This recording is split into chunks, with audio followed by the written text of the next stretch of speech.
Good evening. Tonight we are going to discuss the chalice and its place in Wiccan and pagan practice. The chalice is sometimes called a cup, and it looks like a bowl mounted on a stem. It really looks more like a goblet than a cup, but you will rarely hear it referred to as a goblet during either Wiccan or pagan practices. It is traditionally called the chalice. The chalice contains either holy water of purification or the wine of libation, depending on the particular ceremony involved. In most cases, it will hold red wine. A red fruit juice can be substituted for those who are non-alcoholic or if there are children participating. You can also alternatively use a different colored wine and put it in a red chalice. That will allow you to have the illusion of a red liquid if you simply do not like red liquids. That's all right too. You can have many different styles of chalice. So this one is my winter chalice that I use for Yule and Imbolc. It is red specifically because that's a color associated with Yule and Imbolc. And like most chalices, it has a long stem and a fairly sturdy base. You do not have to use glass. I have another glass one here. This one's actually crystal, not glass, but I prefer this type of material, a glass or a crystal. You do not have to use glass or crystal. There are people who have metallic goblets, wooden goblets, ceramic. You can use whatever speaks to you. And some chalices will have a pentacle on the front, like so. And that's not uncommon, really.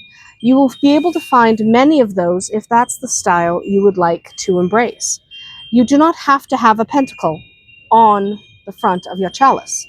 It's not necessary at all. You don't have to have any decoration at all. You can simply use an old wine glass that you happen to have. Anything that speaks to you will work as your chalice. Now, what about the symbolism of the chalice and why we use it?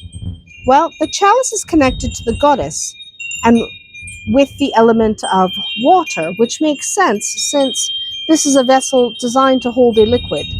It makes sense we would associate it with the element of water. It exhibits the qualities of emotion and fertility. It's like a womb. It holds something special most of the time. It is the tool of the West and is feminine in nature, representing the receiving nature of the goddess of femininity. The chalice is also representative of truth. It is sometimes said that one who drinks from a cleansed and consecrated chalice can speak nothing but the truth. Now, this truth myth comes into play when you think of the Holy Grail. You drink from it, it reveals truth in many, many legends.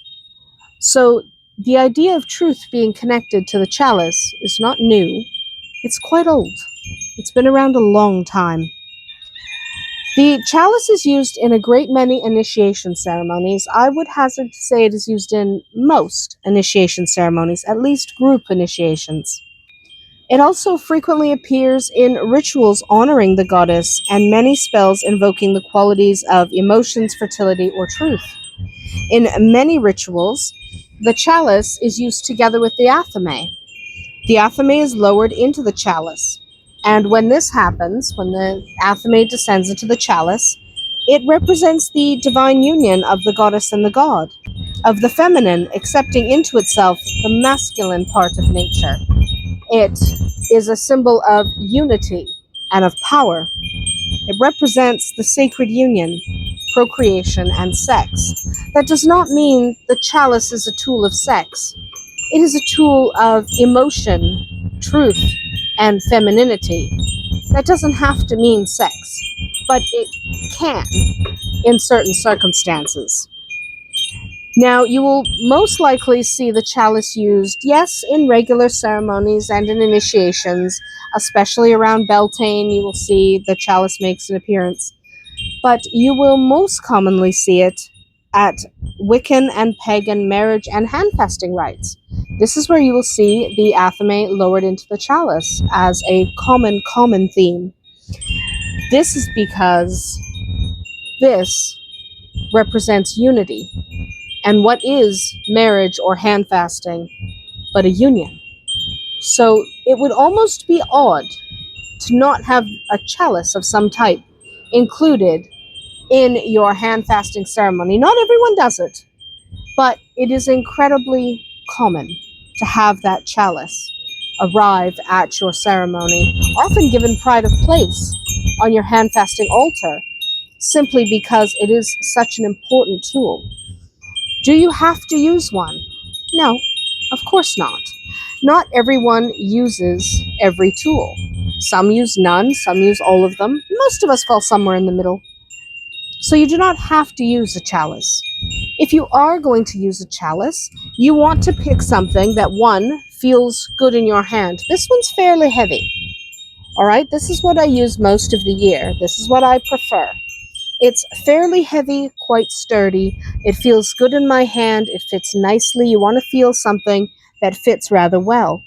This one's a little bit larger, also a little bit lighter. So it still fits nicely in my hand, but it is decidedly larger. So it's a little more awkward. I still love it, but I only use it during the winter. This is my more common chalice because I like the way it feels. I like the way it weighs in my hand. I just prefer this. It has no special markings, no engravings. It is simply an old crystal goblet from my great-grandmother's crystal set. It was given to me when I was fairly young. No, I don't come from a family full of pagans, but when I first started exploring paganism as a girl, many, many decades ago now, my grandmother gave this to me because it was the only surviving piece of this crystal set. And she said it might make a good chalice. So yes, I like the way it feels in my hand. I like the size. It's perfect for a solitary practitioner, which I am most of the time these days. But more than that, it has sentimental value.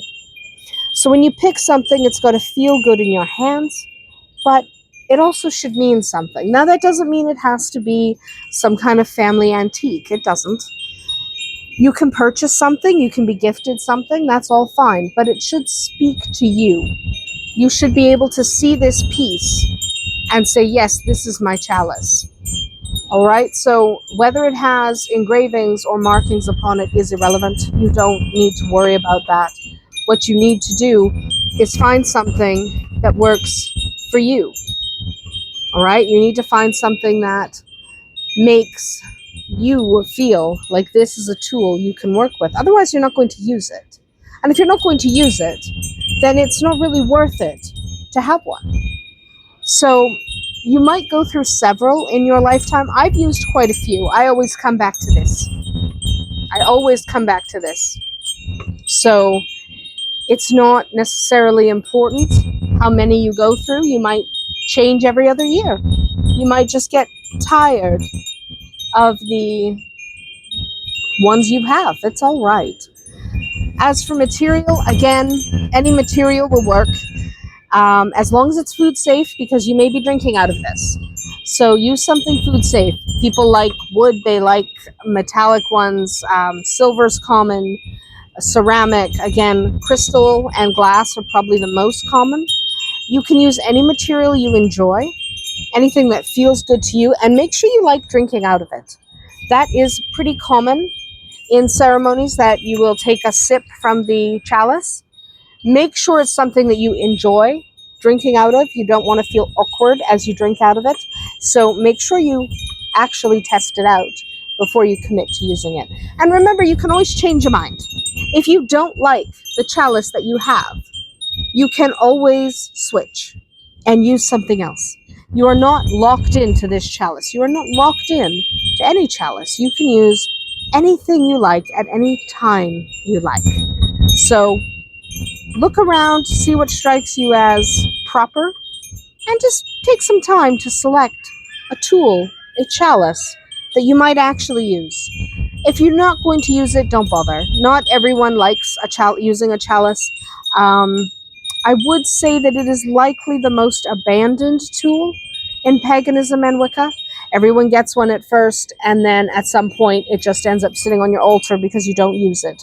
That's all right too. It's all right to use it in your young years of practicing, at the beginning of your practice, and then to later abandon it. That's all right. You don't have to use the same things for your entirety of your practice. You will grow and evolve, and so will your practice. So if you do set aside your chalice and decide it is not worth using, that's all right too. Thank you for joining me tonight as we learned a little bit about the chalice. Blessed be.